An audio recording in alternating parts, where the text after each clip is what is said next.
The story begins with a dark, mysterious pond. From within its depths, someone was struggling to escape. With great determination and effort, she finally managed to break free from the water's grasp. And that someone is our protagonist, Salvos. As she emerged onto the solid ground, she began to walk, wondering where she was and who she was. Just as she was trying to make sense of everything, a window popped up in front of her. It showed information about herself. Her name was Salvos, and she was a level 1 infant demon larva with the special ability to understand any language. She had 5 points in vitality, strength, endurance, wisdom, and agility. At first, Salvos was confused, but then she realized that the window was showing her own information, and she got even more confused. Then she looked around, hoping to find someone nearby, but there was no sign of any living creature for miles. All she could see was the vast, empty white land. Then, she started to crawl across the chalky and rocky floor, sliding between huge rocks for hours. Suddenly, something sharp poked her, causing pain, and she quickly moved away, unaware of what had poked her. Out of curiosity, she stared at the spiky rock and realized it was a hard, white object with spikes on it and a flat side. She then recognized it as a rock. As she looked around, she noticed several other rocks in the area. She wondered if they were all just ordinary rocks or if there was something different about them. As she continuously stared at the rocks,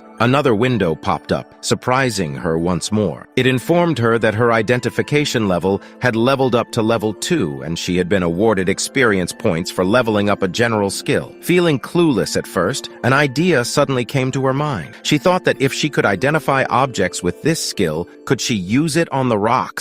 This thought got her very excited. Without wasting any time, she used the skill on the rocks, and the skill indicated that they were indeed just regular rocks with no other special information about them. Feeling disappointed that all the rocks turned out to be regular rocks despite their different sizes, spiky spikes, and colors, she attempted the identification skill multiple times on all the other rocks nearby, hoping for different results. Unfortunately, she was met with the same outcome each time. This made her on the verge of tears, but just as she was about to cry, another system notification appeared, shocking her once again. Curiously, she watched the system window, wondering what new skill she had acquired this time. As she moved forward while keeping an eye on the system window, she learned that she had reached level 2. She now had 5 stat points and 1 skill point. She wondered what she could do with these new abilities. Suddenly, she heard some noise and turned to her right. To her amazement, she saw something incredibly interesting. Other living beings. It was the first time she had encountered beings like herself. Dozens of them were grouped together, aimlessly wandering through the empty landscape. They stood out against the white background with their vibrant colors, creating a stark contrast to the blandness of the surroundings. Most of them resembled her, but with slight variations in their forms. One had black and yellow spots on its back, while the rest of its body was red. Another had only a single eye on its face, unlike her 2 eyes. This made Salvos question if she was also like those rocks. Even though they were different in shape and color, they were still the same. Curious, she used her identification skill once again, and she discovered 2 things. First, all of them were at level 1. Second, despite belonging to the same species and subspecies, she herself was at level 2, which was higher than theirs, which was different from the rocks, where all the results were the same. This realization brought a sense of calmness to her mind. As Salvos was about to leave the group of infant demons, something caught her attention. She noticed another level 2 infant demon just like herself. She was shocked when the other demon raised her tentacles close to her face, and a small flame appeared from them. Salvos was bewildered and desperately wanted to learn how to do that. Using her identification skill, she discovered that the skill was called Magical Fire. It explained that the fire was created using mana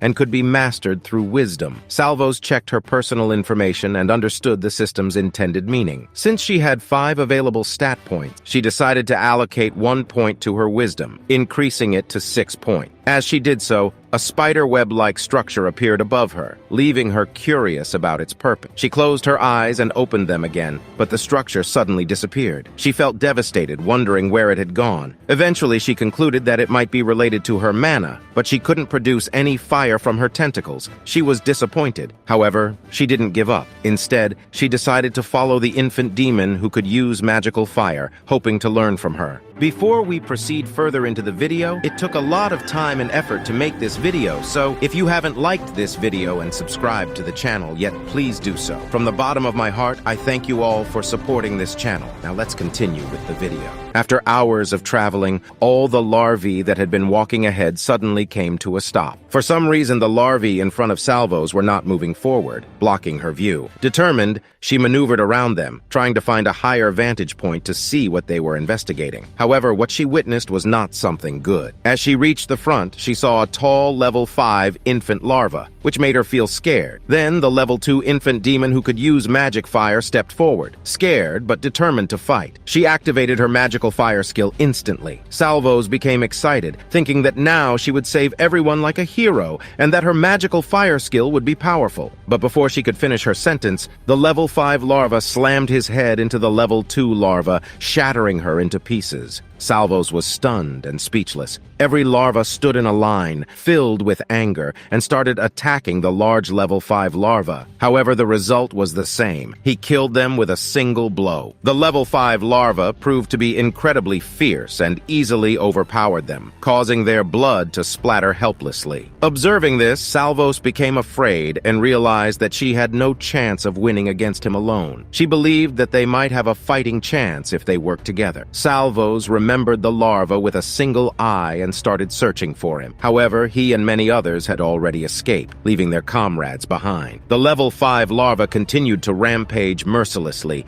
executing the smaller ones. His rampage was so fierce that he leveled up to level 6 and grew even bigger. Fear spread through the air, and even Salvo started to lose hope. She realized that running was the only option to survive, so she and the remaining larvae started running. However, the level 5 larva was faster than them. In an instant, it caught up to them, slamming its head and crushing many infant larvas instantly. Salvo's was thrown to the ground, feeling helpless. She thought hard about how to defeat the powerful larva. That's when she noticed the blue path emerging again, creating the web-like structure. She tried to open the system window to understand its meaning, but her focus was interrupted when another larva was thrown at her, causing her to fall to the ground. Despite the pain, she realized that the web-like structure had something to do with wisdom. She used all her stat points to increase her wisdom to 10, and suddenly she could see the web-like structure more clearly. With great concentration, Salvo's focused on creating fire. Suddenly, the blurry web-like structure became engulfed in flames. She dashed towards the level 5 larva, covered in fire like a meteor, and made a huge hole in its chest, instantly killing it. Meanwhile, a red larva watched in awe,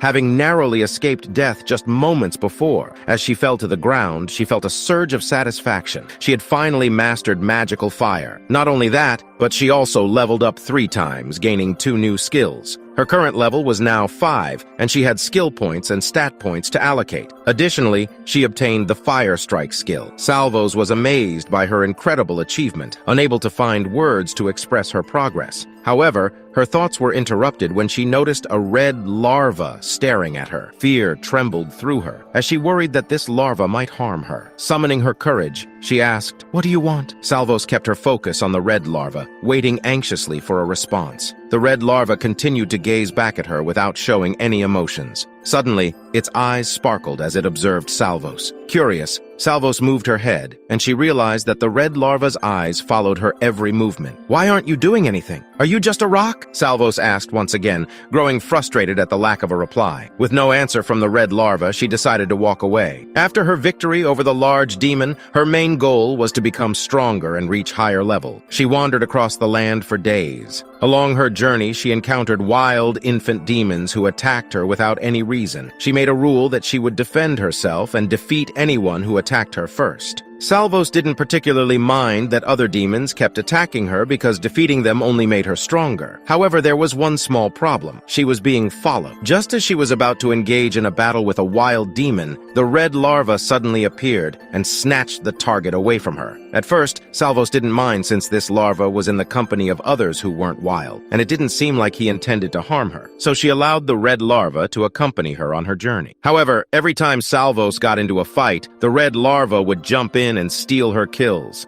Even if he didn't finish them off completely, Salvos would get less experience because of his involvement. This made Salvos increasingly annoyed as she checked her system and saw her gains shrinking. She believed in her own fighting abilities and didn't feel the need for anyone's help, so she tried to keep her distance from the red larva. When it came to distributing her stat points, Salvos focused on raising her agility and wisdom. But unfortunately, she noticed that the red larva was also increasing his agility. No matter where she went, the red larva kept following her, making Salvos exhausted from his constant presence. Even though she wanted to be left alone, she found herself concentrating more on her agility to avoid being with him. However, deep down, she knew that wisdom would be more helpful in battles. Sometimes, she managed to temporarily lose him, only for him to somehow find her again. This made her feel even more frustrated. At one point, she thought about getting rid of the red larva by hurting him, but she quickly realized that such actions would make her no different from the large demon she defeated. The mere thought of becoming a wild demon scared her, and she desperately didn't want to turn into one. So, instead of harming him, Salvos decided to find ways to avoid him altogether. Suddenly, Salvos and the red larva came across 5 other larvae, with a larger black one standing before them. Salvos wasn't sure if these larvae were wild or tame. Since they didn't attack her, she assumed they were probably tamed and decided to approach them. When she checked their levels,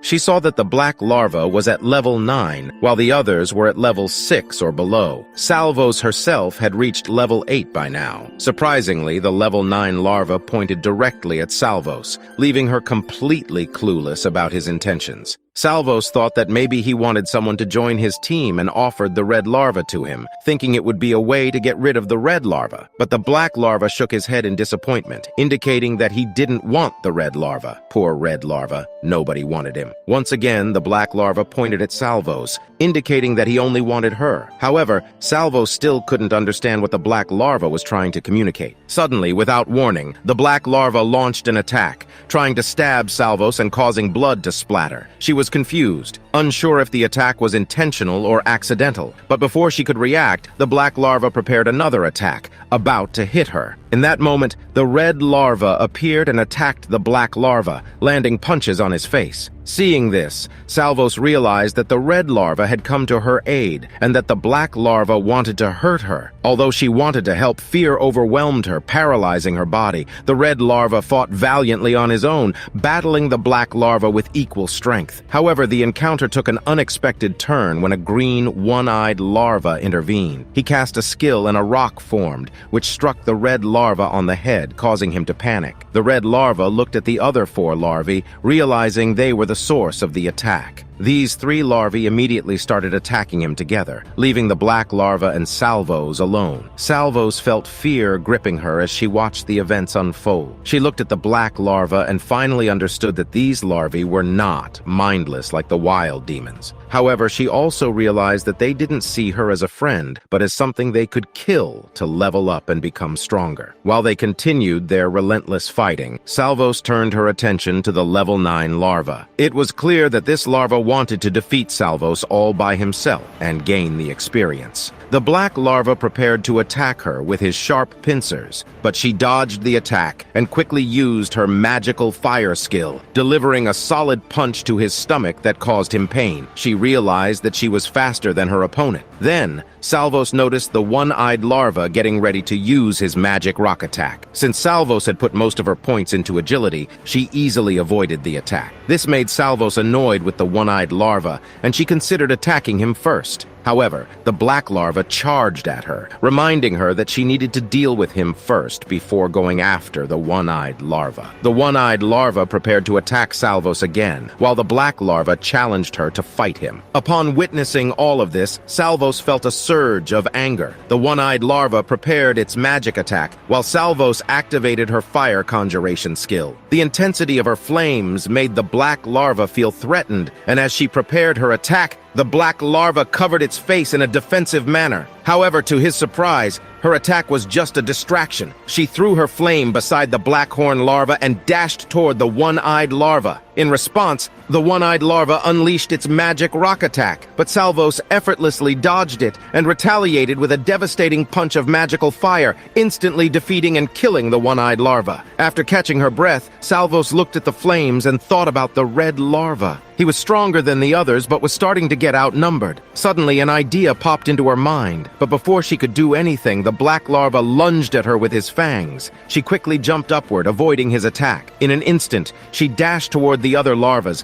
crashing into them and sending them flying backward. Then the remaining 4 larvas tried to attack her all at once, but just as they were about to strike, the black larva intervened and killed one of the larvas who was trying to harm Salvo. Now Salvos was certain that the black larva wanted to kill her for himself, so that he could level up on his own. Then, a devastating fight began between Salvos and the black larva. Salvos activated her fire conjuring skill, and both of them exchanged powerful blows. The battle went on for hours. Salvos was tired and hurt. She could barely muster enough energy for another fire strike, but unlike the black larva, she had a friend. Suddenly, the red larva punched the black larva in the face, sending him rolling on the ground. The black larva was selfish, so he had killed his own companion to gain all the experience points for himself. The remaining larva was defeated by the red larva. Now, it was a 2 versus 1 situation. Salvos and the red larva charged up their attacks and simultaneously delivered a heavy blow to the black larva, causing him to fly upwards and slam to the ground, getting killed. Breathing heavily, Salvos and the red larva both collapsed on the ground, exhausted from the battle. Then, a system window popped up, letting Salvos know that she had learned a new skill called Rest. She had also leveled up twice and was now at level 9. Looking at the window, she realized that she was close to reaching level 10. She had a feeling that something important would happen when she reached that level, but she wasn't sure what exactly. As a gentle breeze blew by, Salvos and the red larva peacefully rested after their intense fight. Salvos was grateful for her new skill, which helped her recover quickly from battles with the horned demons and their minions. She would have preferred to avoid the fight altogether, but it had helped her level up. She noticed changes in her abilities and stats, especially her skills, which had improved. Now, at level 9, she had grown larger, and even developed new limbs that she didn't have at level 1. She might have become as big as the large demon that first attacked her when she met the others. Salvos was certain that she would continue to evolve and change as she leveled up. She believed that something important awaited her when she reached level 10. She also felt grateful to the red larva, because he had saved her life. If he hadn't intervened when the black horn demon attacked, she would have been dead. Because of this, she no longer minded that he was following her. Suddenly,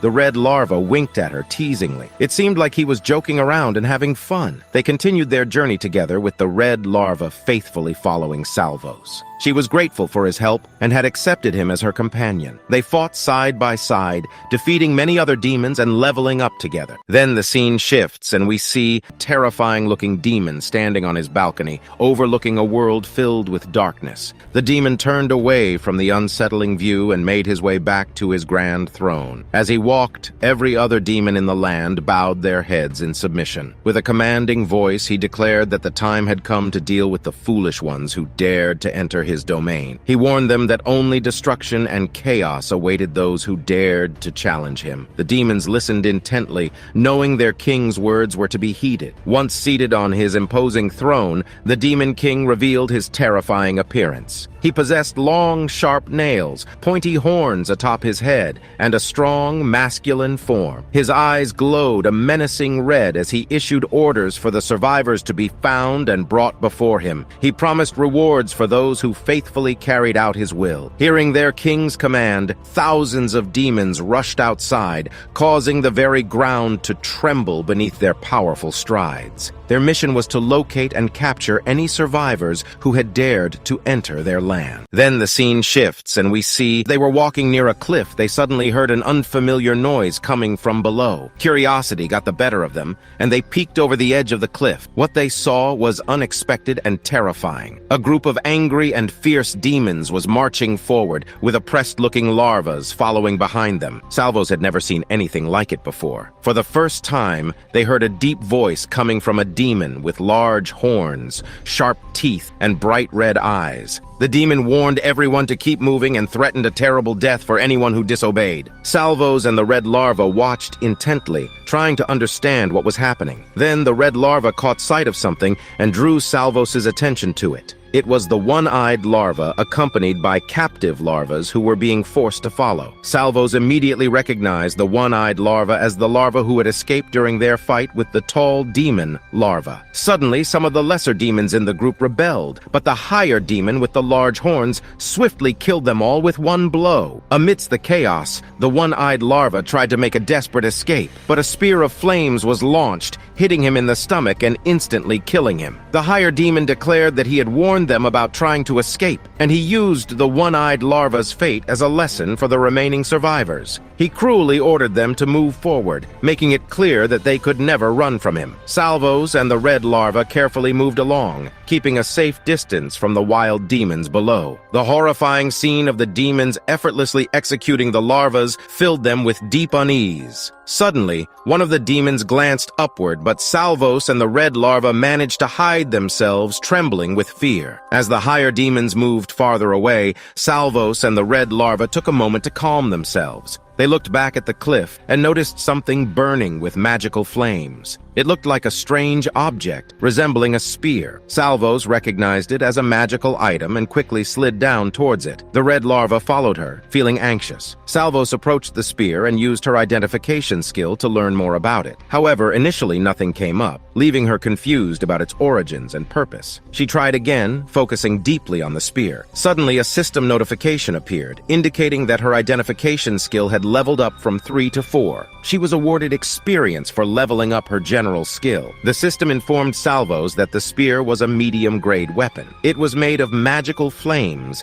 and allowed the wielder to inflict additional fire damage on their enemies. This revelation sparked an idea in Salvos's mind. She realized that she could combine this weapon with her fire strike skill to enhance her attacks and make them even more powerful. As Salvos was about to grab the spear, a loud roar echoed behind them. They turned around and saw a fierce beast approaching slowly. The system notified them that it was a level 15 hellhound. Fear gripped Salvos and the red larva as they trembled in the presence of the mighty hellhound. Its sharp teeth were exposed as it charged towards them. The numerical difference between them seemed overwhelming, and Salvos had no idea how to face such a formidable opponent. To her, it looked like a highly evolved demon. The hellhound roared ferociously, closing in on Salvos and the red larva with lightning speed. Just as it was about to strike, Salvos swiftly dodged its attack. She activated her fire conjuring skill and landed a strong blow to the hellhound's stomach. However, her strike didn't even leave a scratch on the beast. Undeterred, the hellhound let out another thunderous roar and raised its sharp claws, attempting to claw at Salvos. Somehow she managed to avoid its attack, providing an opening for the red larva to launch a counterattack, inflicting a small amount of damage on the hellhound. Now the hellhound turned its attention to the red larva, focusing its aggression on the smaller creature. Taking advantage of the distraction, Salvos unleashed a barrage of magical fire at the hellhound. With the hellhound caught off guard, Salvos and the red larva attacked simultaneously, leaving the beast unsure of its intended target. However, before they could act, the hellhound struck Salvos, sending her crashing into a corner.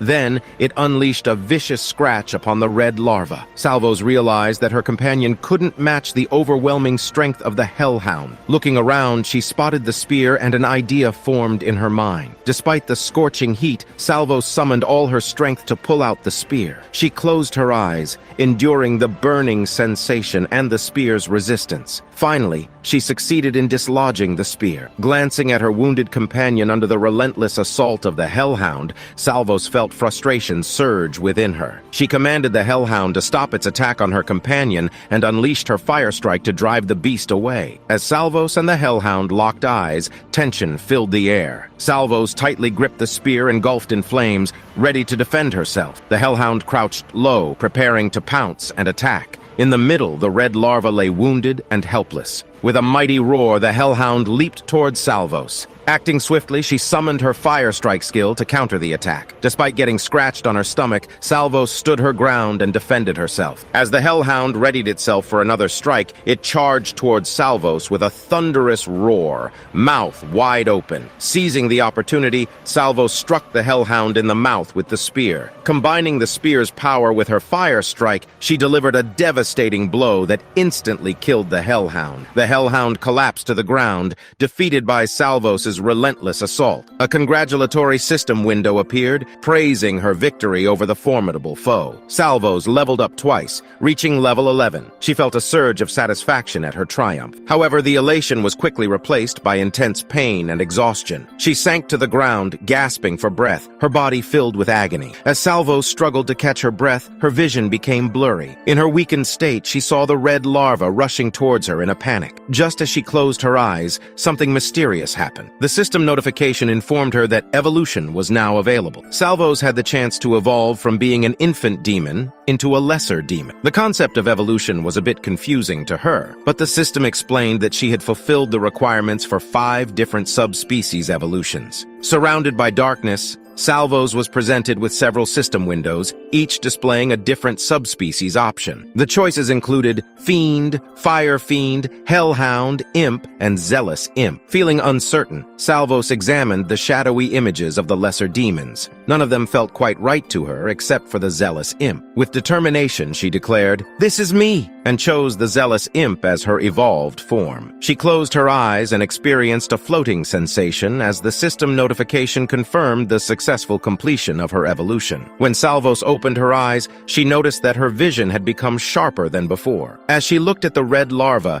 even he seemed shocked for some reason. Curiously, Salvos examined her hands and was taken aback by what she saw. Her nails had grown long and had a feminine appearance. But what surprised her even more was when she spoke. Her voice had transformed into a lovely tone that she had never heard before. Salvos had transformed from a cute larva into a stunning female elf. She had flowing white hair, piercing yellow eyes, a small but sharp horn, and an alluring, slender figure. Another system window appeared, reminding her that she had evolved into a lesser demon. With this transformation, she gained 2 additional skill slots and 3 skill points. This allowed her to unlock new abilities such as Double Step, Fire Blast, and General Tool Proficiency. Salvos sat on the ground, her eyes fixed on her new appearance. She ran her fingers over her transformed skin, feeling a sense of bewilderment wash over her. Struggling to stand on her elongated legs, she tried to make sense of her situation. It was then that she realized she had evolved into a lesser demon. Her gaze fell upon the red larva, who trembled in fear and confusion. Determined to reassure him, she introduced herself, saying,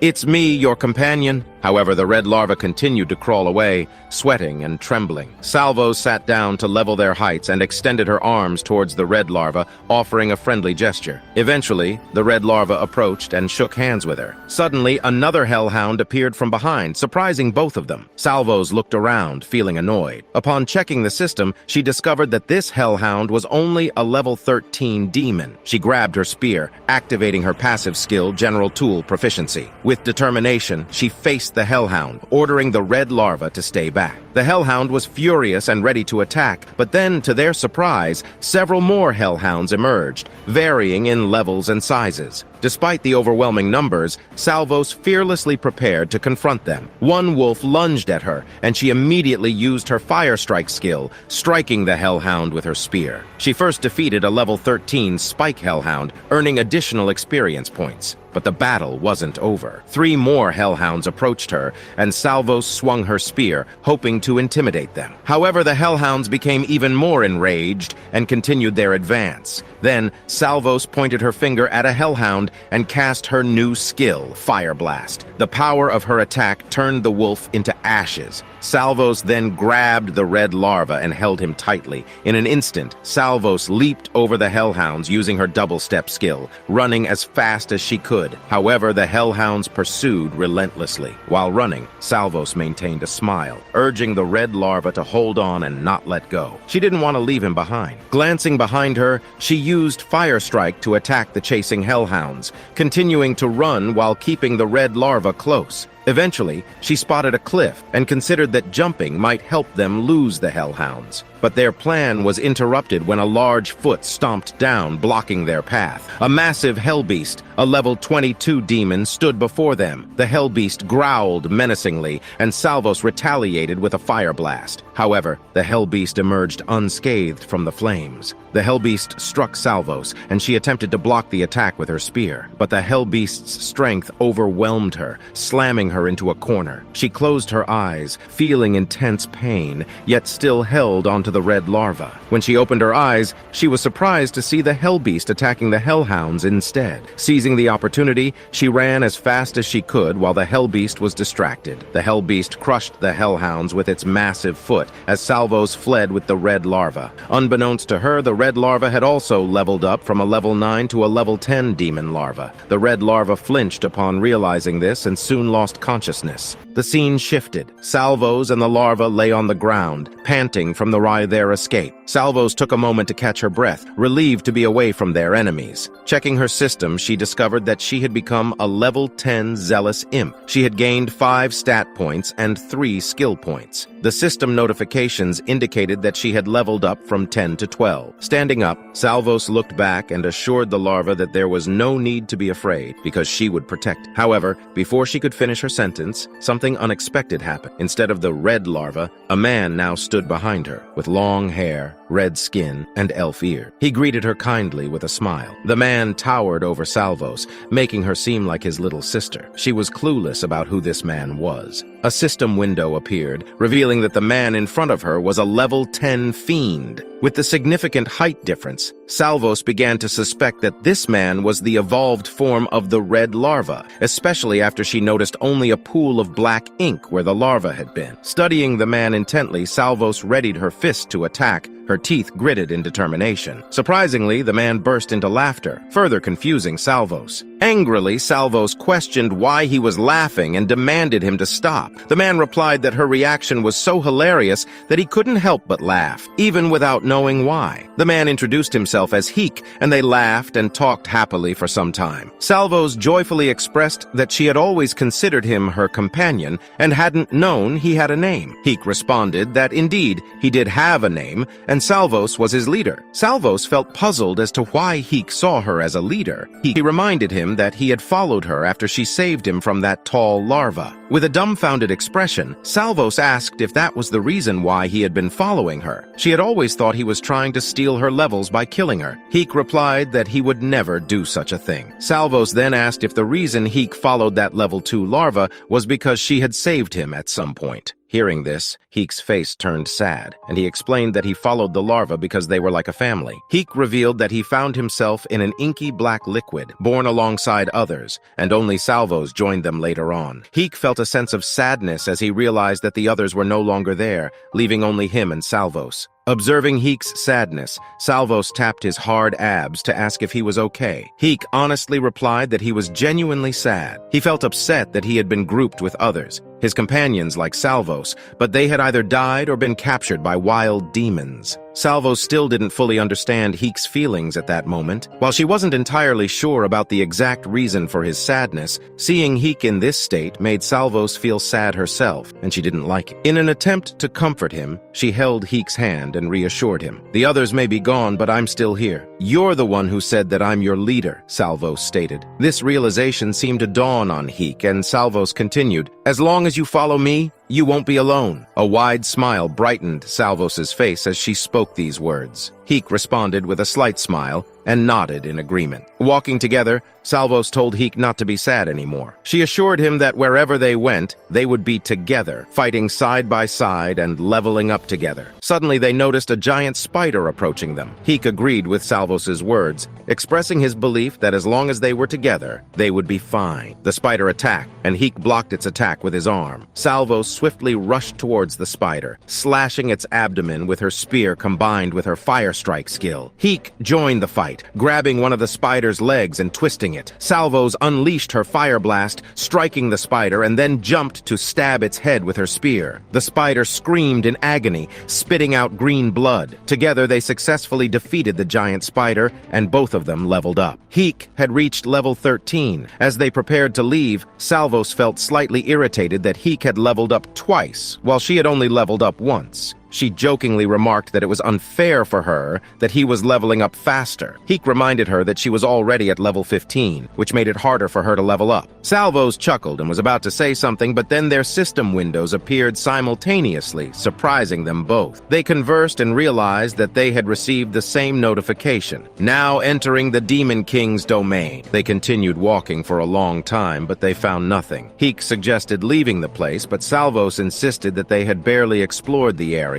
and that it was a new territory where they could level up and become stronger. Heek expressed his loyalty, stating that Salvos was his leader and that he would follow her orders. However, he admitted that he had a bad feeling about the place. Understanding his concern, Salvos turned around to go back the way they came. Heek asked if she was okay with his idea, as he didn't want to force her. Salvos completely agreed with him, explaining that she had only wanted to see what made this place different, but now she suspected that it was nothing but danger. She had a hunch that this might be where the tall demon had gone, and if they were to encounter them, these demons would either force them to follow, or worse, try to kill them. Salvos smiled and told Heek that she didn't want that to happen. Heek smiled slightly, glad that Salvos understood his concerns. As they were about to leave, something unexpected occurred. Heek was shocked as he noticed something unfamiliar. Someone was approaching them. When they could clearly see the person, it was a man with a bulkier body, ash-colored skin, and the same elf-like ears as Salvos and Heek. He stomped like a giant and clanged his weapon on the ground. Upon arriving in front of them, he declared, "What's this? It seems responding to that contract call was not a bad idea after all.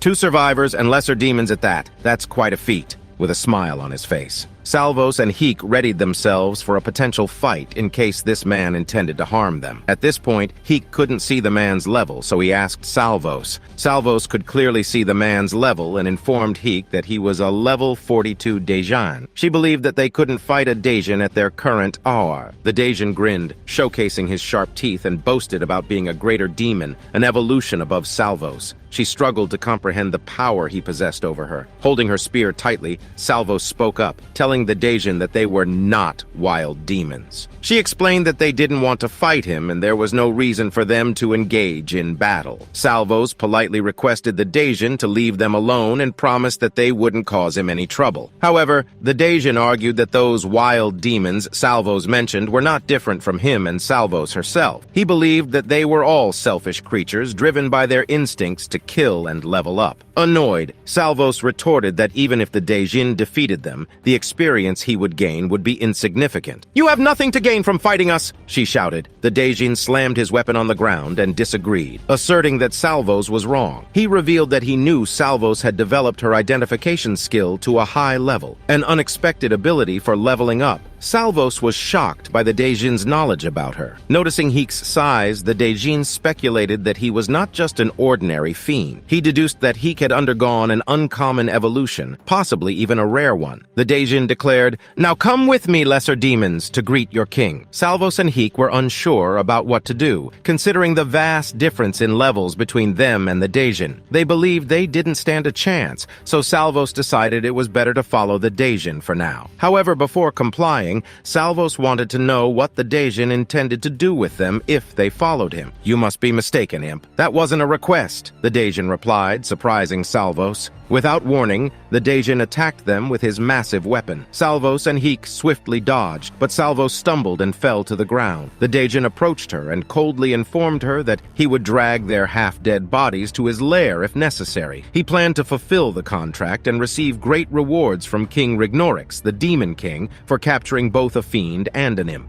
"I am not just an imp, I am Salvos!" she shouted defiantly, casting her fire blast and launching it at the Daejan. The Daejan smiled as he conjured his burning haze, creating a cloud of purple ashes that surrounded him. Salvos used her spear to block the Daejan's attack. The Daejan remarked that Salvos having a fire creation skill was unexpected, indicating that she held more value than he initially thought. With determined steps, he approached Salvos. who realized that the purple cloud was made of ashes. The Daejin was incredibly fast, and Salvos could sense his relentless pursuit. Just as he was about to strike Salvos from behind, she managed to evade in the nick of time. The Daejin smiled menacingly, taunting Salvos that she couldn't run forever. To his surprise, Heek launched a crushing blow towards the Daejin, aiming for a powerful punch. But despite the strength behind Heek's attack, the Daejin remained unharmed and called it feeble. Determined to demonstrate his own strength, the Daejin clenched his fist and delivered a devastating punch to Heek, causing him to be sent flying and vomit blood. Salvos worriedly looked at Heek, wanting to rush to his side. However, the Daejin blocked her path, his hand reaching for her face.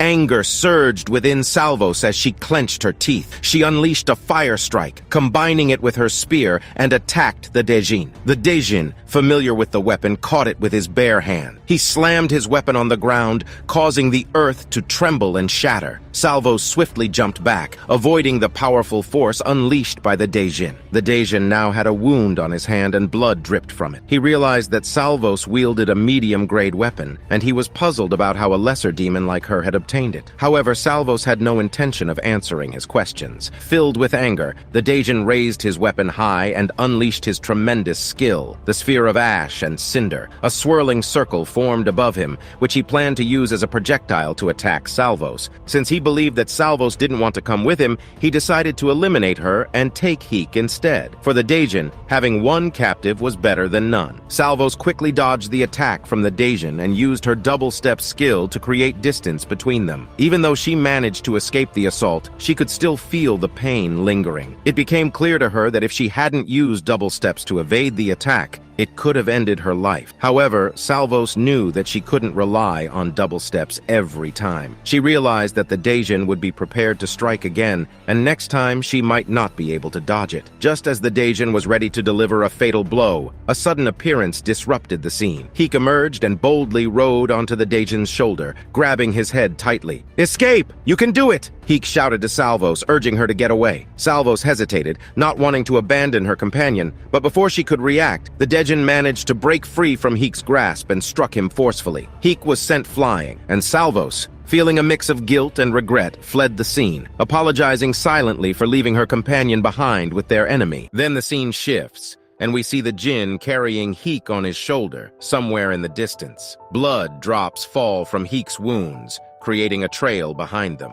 After a while, Salvos found herself outside the Demon King's domain. She felt a deep sadness for the fact that Heek had sacrificed himself to save her, while she had chosen to leave him behind to be taken by the Demon King Rignorix. Now alone, walking on the white surface, she questioned her decision and wondered if it was the right thing to do. She had been alone for the majority of her existence, with only a brief time spent with Heek. She wasn't sure what to do next. The thought of leveling up, which had been her primary focus, felt uncertain now. She pondered if there was more to her life than simply evolving. She raised her hand and clenched it, determined to find a better reason for her actions. Salvos admitted that she enjoyed leveling up, feeling a sense of completion with each evolution. But she understood that if she were to act solely on her instincts to fight and evolve, she would become no different from the wild demons she had encountered. Heek was her companion, the one who recognized her as Salvos. While they might not always be together, that recognition was important to her. She wanted to acknowledge him in return. Standing outside the Demon King's domain, Salvos encountered an enemy similar to herself, but defeated it on her own. She turned back and stood before the entrance, looking at it with determination. Meanwhile, blood splattered as she stepped into it, following Heek's trail. She ventured into Lucerna's lair, tracking Heek's blood until it led her to him. Salvos noticed Lucerna at a table, preoccupied with something, while Heek remained locked up behind him. There was a pentacle in the middle of them. Suddenly, Lucerna slammed his hand on the table in frustration, angered by the fact that Salvos possessed a more powerful weapon than him. Salvos overheard the conversation between Lucerna and Heek. Salvos felt the need to help Heek while Lucerna was occupied with his contract. As Lucerna turned away, Salvos swiftly moved to Heek's side. Heek was surprised to see her there. Suddenly, Lucerna shouted in frustration as he faced what seemed like a mirror with a bright blue light. He continued speaking to himself while Salvos tried to assist Heek in escaping. Salvos kept an eye on Lucerna to avoid getting caught. Eventually, Lucerna called Heek, signaling that it was time for him to meet the king. Using the spear, Salvos aimed to break the lock. With a successful strike, she opened it, causing a noise that caught Lucerna's attention. He screamed in anger as Salvos and Heek made their getaway. Lucerna cast his sphere of ash and cinder, while Salvos hurled the spear at him, hitting his shoulder. Lucerna cried out in pain, blood splattering. The sphere of ash and cinder headed towards Salvos and Heek, but they managed to dodge it. Lucerna clenched the spear, pulling it out of his shoulder. He confronted Salvos directly, and she instructed Heek to go ahead. Lucerna attacked her, but she leaped to avoid his strike. Salvos summoned her magical fire and fought to regain her balance. She unleashed her fiery skill against Lucerna, but to her surprise, he remained unscathed by the flames. Lucerna, fueled by rage, cast his burning haze and launched an attack at Salvos, striking her and causing her to fall to the ground. Lucerna approached her, preparing to end her life. Meanwhile, Heek called out Salvos's name, deeply concerned for her well-being. Despite the pain she was experiencing, Salvos exerted all her strength to rise. At that critical moment, Lucerna readied another skill, but before he could strike, Salvos utilized her double step and pushed Lucerna into a nearby portal. She propelled herself into the air, but Lucerna managed to grab her foot. Salvos desperately tried to hold onto the ground, but Lucerna's grip was strong. Heek, determined to help Salvos, sprinted towards them. Salvos extended her hand, urging Heek to grab hold of it, but unfortunately, it was too late. Salvos was completely pulled into the portal, leaving Heek alone by Lucerna's lamp. Salvos's system window appeared, notifying her that she was leaving Lucerna's lamp and the Demon King's domain. Another notification indicated that she was entering the mortal realm, leaving behind Nexius Netherworld. As they fell into the underground, both Salvos and Lucerna landed in a pentacle. To their surprise, they found several men wearing black robes and masks, their faces hidden. With a confident smile, one of the men addressed Lucerna as the Almighty Lucerna, Greater Demon of the Netherland, and expressed their plea. However, his expression changed to confusion upon seeing Salvos standing alongside Lucerna. Feeling bewildered by the situation, Salvos observed the unmasked man, who turned out to be a level 45 cultist. The man smirked knowingly, and with delight he exclaimed, "It worked!" The man seemed pleased with the successful summoning, claiming that they had offered a virgin sacrifice. He declared that Lucerna and Salvos were the demons they had summoned.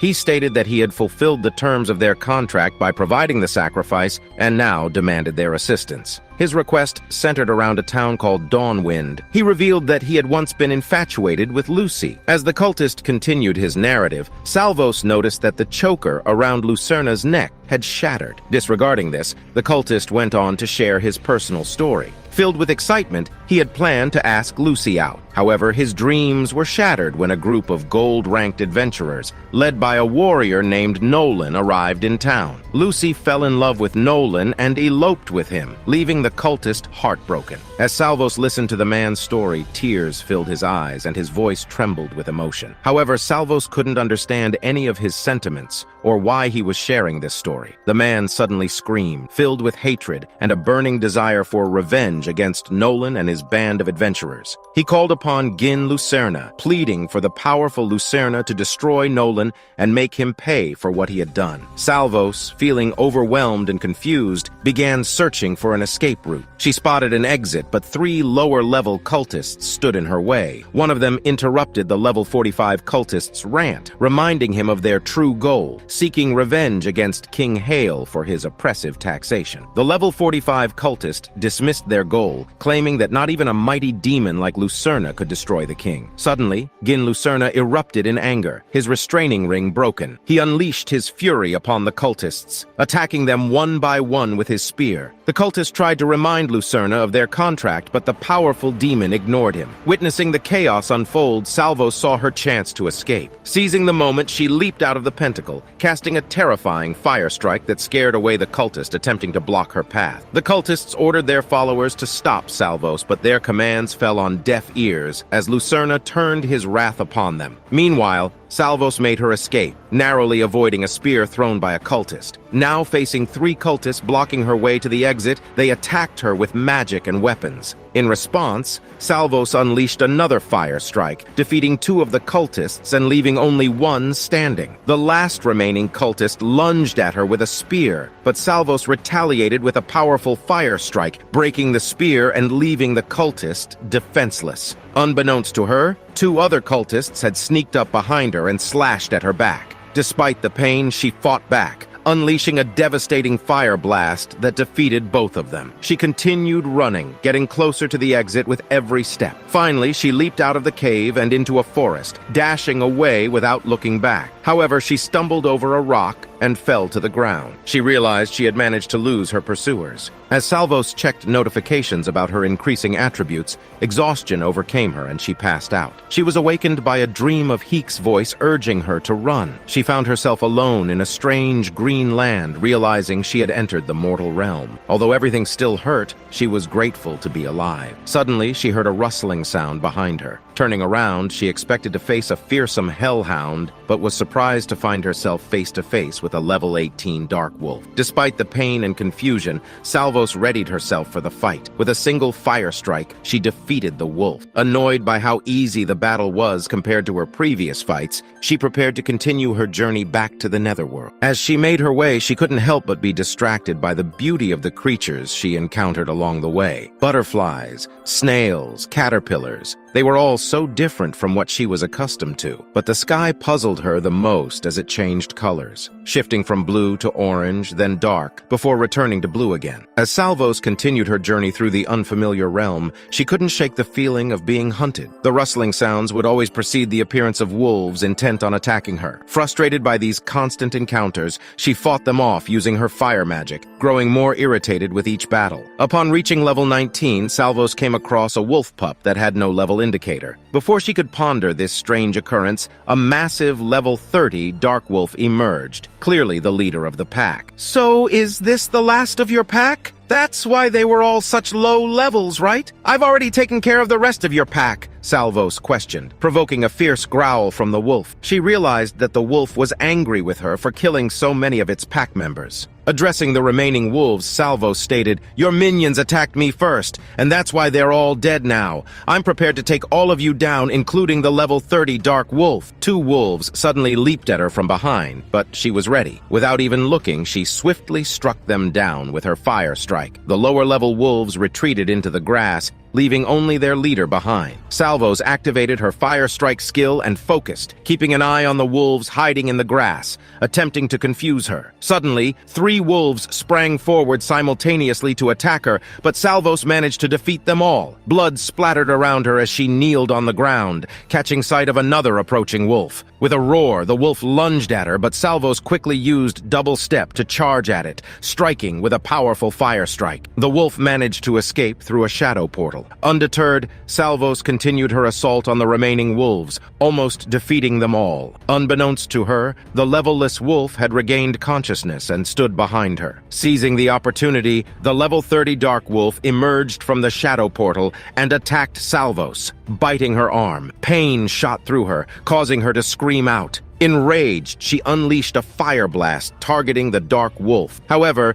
the flame barely left a scratch. It seemed that this was the only wolf remaining that Salvos needed to defeat. But she wasn't sure if she could win this fight. To her surprise, the level-less wolf lunged at the level 30 dark wolf, biting its neck. Salvos realized that the level-less wolf was helping her. With the level 30 dark wolf wounded and unable to continue the fight, it fled to escape. Salvos was puzzled by the wolf's actions and approached it cautiously. The wolf bowed to her. "Are you grateful?" Salvos asked, understanding that the dark wolves had been a threat to this wolf as well. The wolf nodded in response. "Well, it's no problem. They were attacking me too, so I defeated them all," Salvos said with a wide smile. She asked the wolf if it knew the way to the netherworld, but it only whined in response. Undeterred, Salvos asked if there was someone who might know how to reach the netherworld. The wolf pointed in a specific direction, catching Salvos's attention. "Can I find someone who can help me there?" she inquired. Deciding to trust the wolf's guidance, Salvos set off in that direction. After defeating several more wolves, Salvos reached level 20. Meanwhile, in the depths of the forest, 2 people were having a conversation inside a carriage. They discussed the ongoing invasion of Fallisfield by the Dusk Wolves, and the lack of adventurers willing to confront them. They spoke of the gold-ranked adventurers hired by the Ignoria Empire and Electric Kingdom to defend against the monster attacks while their armies were engaged in war. It was suggested that any smart adventurer would avoid Nixa and head straight to the kingdom where they were being hired for protection. Unexpectedly, Salvos approached them, seeking directions to the netherworld. Startled by the appearance of an unfamiliar creature like Salvos, The two men were taken aback and felt a sense of nervousness. They screamed in terror upon seeing Salvos, especially because of the horns on her head. They immediately concluded that she was a demon. Salvos, however, gave them a wide smile and asked her question once again. Unfortunately, both men had no idea about the place she was asking for. They exchanged frightened glances, then suddenly screamed loudly. Confused by their reaction,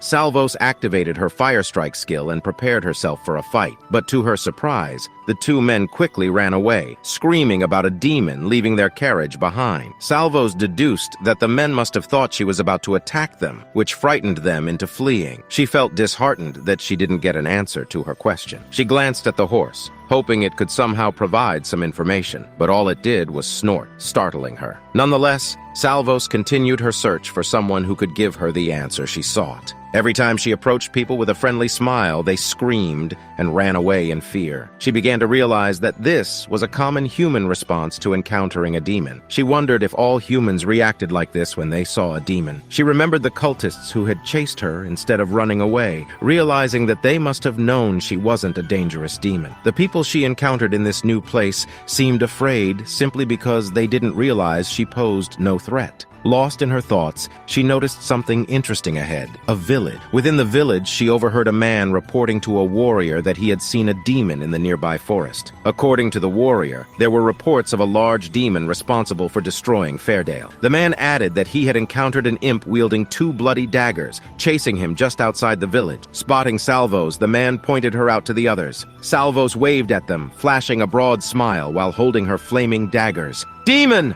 A demon is attacking Silver Grove! Sound the alarm! Summon the guild to send adventurers!" The warrior shouted urgently. "Hold on! Stop shouting! I'm just an imp trying to find my way back to the netherworld!" Salvos responded, trying to explain herself. However, the archers quickly notched their arrows, readying to attack. Salvos continued to explain that she wasn't a wild demon and had no intention of hurting anyone. Yet her words fell on deaf ears as a sharp spear was pointed directly at her. The warrior, who was at level 28, commanded her to keep her distance. "I won't attack you unless you attack me," Salvos assured, raising her hands in a non-threatening manner. She was about to ask for directions to the netherworld when the guard, infuriated by her continued talking, lunged at her. Salvos skillfully blocked his attack, but as the warrior had initiated the fight, Salvos was forced to defend herself. Countering the warrior's strike with a powerful fire strike of her own, Salvos sensed danger approaching. She agilely leaped to avoid an incoming arrow,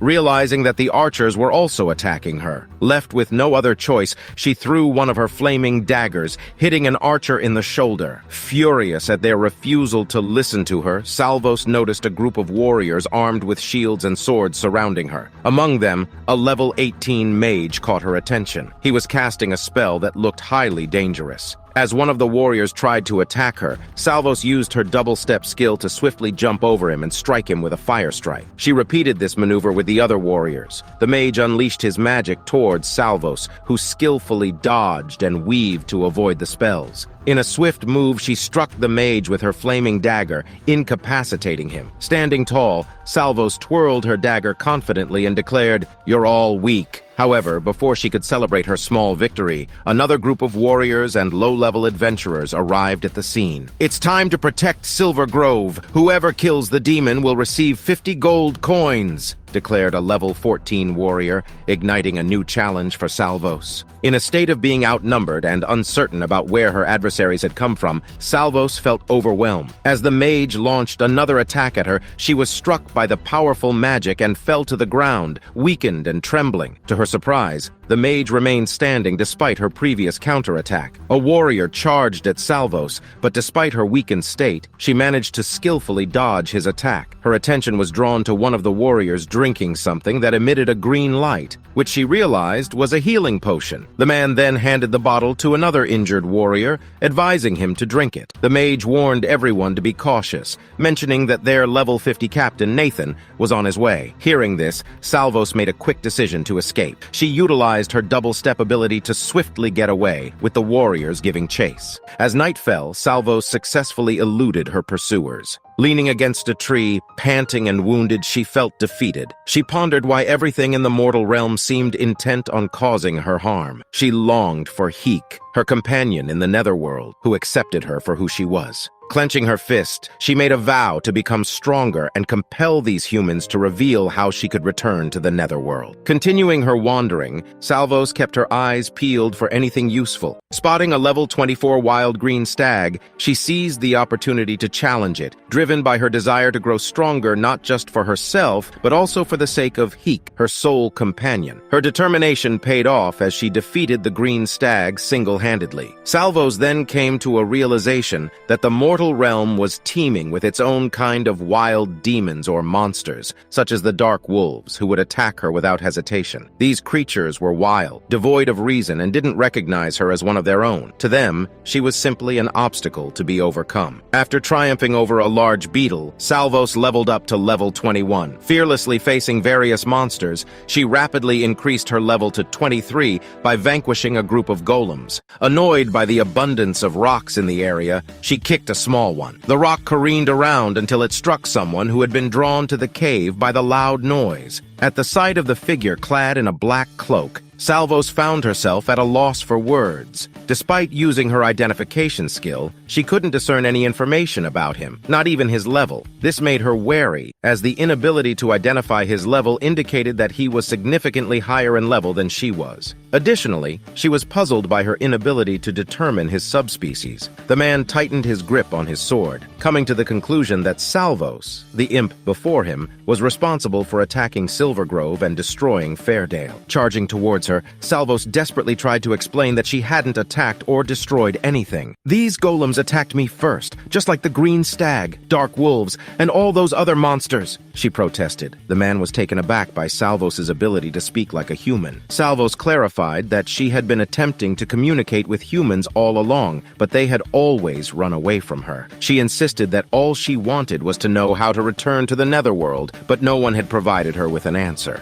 Despite her pleas, the man remained skeptical. He swung his sword at Salvos, but she evaded the attack and countered with a powerful fire strike. Attempting to strike him from behind, she discovered that he had activated his shield, causing her flaming dagger to be deflected. Salvos reacted swiftly by kicking the shield and following up with another fire strike, which destroyed the shield and sent the man tumbling down, causing him to drop his sword. As he rose, clutching his head in pain, Salvos quickly grabbed her sword and attacked the man with it. She combined her sword strikes with a powerful fire strike to intimidate him. Pointing the sword at him, Salvos assured him that he wouldn't be harmed if he guided her to the netherworld. In response, the man angrily accused her of killing innocent people and children in a place called Fairdale. Confused, Salvos insisted that she had never harmed humans, only monsters who attacked her. In her moment of confusion, the man took advantage and punched her, causing her to be thrown back and drop her sword. The man proclaimed that he wasn't a violent person and didn't understand why he was acting this way. He believed that a creature like Salvos, if she was truly a murderer, couldn't be allowed to roam free. Determined, he picked up his sword and charged at Salvos with the intention to harm her. Salvos retaliated with her fire strike and closed the distance using her double-step ability. Her fiery attack landed, but it didn't deliver a lethal blow. The man stumbled back, clutching his chest, as Salvos swiftly grabbed hold of his shirt. Realizing that he had no chance of defeating Salvos, the man pleaded for mercy. He insisted that he hadn't murdered anyone and that he simply wanted to return to the netherworld. Correcting her with a weak smile, he told her it was actually Fairdale, not Silverdale. Annoyed by the man's correction, Salvos swiftly kicked him in the neck, rendering him unconscious. As this happened, a system notification appeared, notifying Salvos that her basic mana manipulation skill had reached level 5.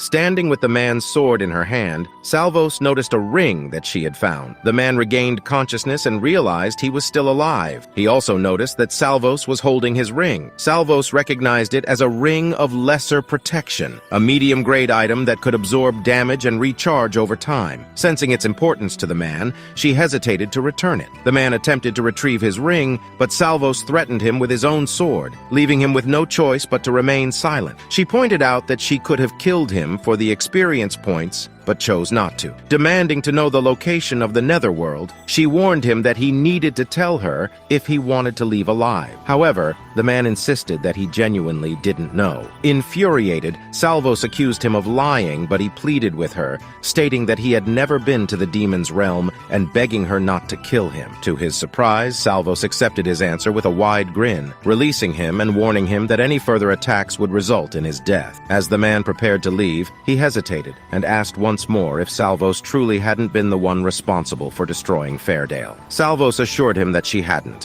which seemed to satisfy the man. Unexpectedly, he offered to help her find her way back to the Netherworld, admitting that he wasn't sure if he could, but he was willing to try. Initially enraged, thinking the man was playing games with her, Salvos conjured a flame. Startled, the man quickly reassured her that he wasn't lying and that he genuinely wanted to help her return home. Hearing his sincerity, Salvos expressed her desire to go back to the Netherworld and reunite with her companion. However, the man sought assurance that she wouldn't harm anyone along the way. Salvos confidently replied that humans had been trying to kill her since she arrived, and that she hadn't killed anyone who hadn't attacked her first. Understanding her difficult situation, the man pledged to assist her. He wasn't sure if he could personally send her back to the Netherworld, but he believed he could find someone who could. Salvos agreed without hesitation, surprising the man, who asked her again if she was absolutely sure. Salvos confidently reaffirmed her decision. The man then informed her that they would be heading to Hazelberry, a city located a few miles to the north. Salvos was eager to embark on their journey, but the man soon realized that she had no idea which way was north. As they set off toward Hazelberry, Salvos frequently became distracted by the sight of lovely butterflies, much to the man's amusement and occasional frustration. The man introduced himself to Salvos as Daniel, and he asked her for her name. Salvos happily introduced herself to Daniel. To her surprise, Daniel then produced a cloak and explained that it was to help hide her appearance. The cloak was called the Cloak of Shadow, and it not only covered her face, but also offered protection from cuts. Daniel told Salvos that if anyone saw her true form, they might try to harm her. He also gave her a necklace of lesser obfuscation, which could make her look like a warrior or a maid. Putting on the cloak and necklace, Salvos transformed in Daniel's eyes from a level 23 imp to a level 23 rogue. She realized that Daniel must have been using similar artifacts to conceal his level and subspecies from her. With her horns and ears hidden by the cloak and her new artifacts, Daniel assured her that she would be safe from unwanted attention. They continued walking, and Daniel mentioned that they were close to Hazelberry. As they arrived at Hazelberry, they encountered two guards at the gate. The guards asked if they were part of the Iron Champions Company, but Daniel replied that they were independent. This resulted in a demand for an entrance fee of 5 silver coins each. Daniel quickly paid the fee and they were allowed into the city. Confused about the fee, Salvos asked Daniel about it. He explained that adventurers who weren't affiliated with the Iron Champions Company had to pay an entry fee. He mentioned that being part of the company had certain perks. Intrigued, Salvos asked about the Iron Champions Company, and Daniel explained that it was a local group of adventurers who had control over most of the adventurers in the area. Salvos continued to ask questions and wondered what an adventurer was. Daniel smiled and said that he had a lot to explain. They entered an inn, and Daniel began to explain that adventurers were humans who took on dangerous tasks for money. They raided dungeons and exterminated monster lairs to keep their cities safe and earn a living. To work as an adventurer, they had to sign up with the Adventurers Guild. However, with a large number of adventurers, the guild couldn't manage everything. That's where adventuring companies came in. These companies were started by individuals with enough funds, and adventurers paid a membership fee to join them. In return, they gained access to special contracts, markets, and locations. For instance, Daniel had accepted a request from the Iron Champions Company to cull the population of Stampede Elks. However, Salvos had already taken care of the Elks before Daniel's arrival. "All right, that should cover everything. Do you have any questions?" Daniel finished, feeling a bit exhausted from his explanations. Despite his efforts to explain things thoroughly, Salvos still had questions about coins, the adventuring guild, dungeons, inns, and much more. Daniel sighed and realized he had given Salvos a lot to take in. He promised to cover another topic the next day, but for now he needed some rest, and told Salvos that she could take a nap as well. Salvos, unfamiliar with the concept of napping, received another explanation from Daniel. He explained that he was going to sleep and acknowledged that she might not be familiar with the idea of unconscious rest. Once they were inside their room, Salvos reminded Daniel of his promise to help her return to the Netherworld. Even in their current location, she held on to the hope that he would fulfill his commitment. Suspicious, Salvos prepared to cast her flame, suspecting Daniel of deceit. Panicked, Daniel quickly reassured her that he was indeed committed to helping her, but the time for action satisfaction had not yet come. He promised that the next day, upon waking, he would do everything in his power to find a way for Salvos to return to the netherworld. Salvos maintained her flame, continuing to cast it, but she had no intention of harming Daniel in the room. Instead, she observed her surroundings, using her identification skill on everything, including the clock. The skill revealed the truth about the object she examined, but it didn't tell her the time. Sitting there, perplexed by the purpose of the clock, Salvos grew annoyed and ended up throwing it away, accidentally hitting Daniel on the head. The following morning, as the sky brightened, Salvos and Daniel left the small room in the inn. Salvos had grown bored from being cooped up all night. She couldn't even wander around freely. Furthermore, once Daniel woke up, he insisted that Salvos wear different clothes for reasons she couldn't fully understand. She noticed that humans had certain body parts they needed to cover. One advantage of being idle throughout the night was that Salvos managed to level up her rest skill for the first time.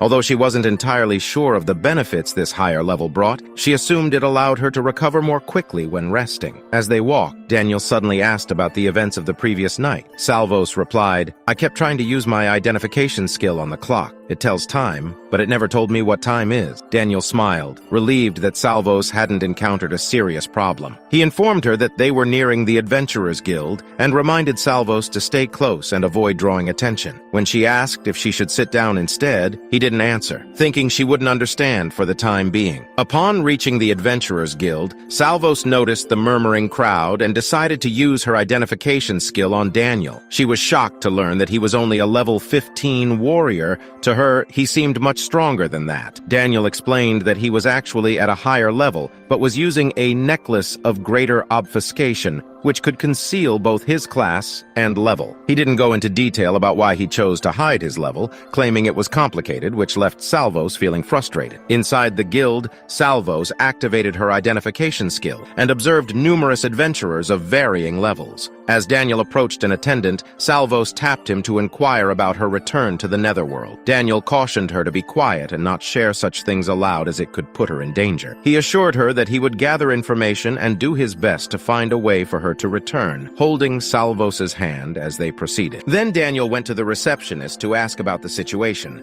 but before he could speak, someone intervened from behind, saying, "It's Daniel, back from hunting those stampeding elks." However, upon looking at his empty hands, it became clear that he had failed his mission.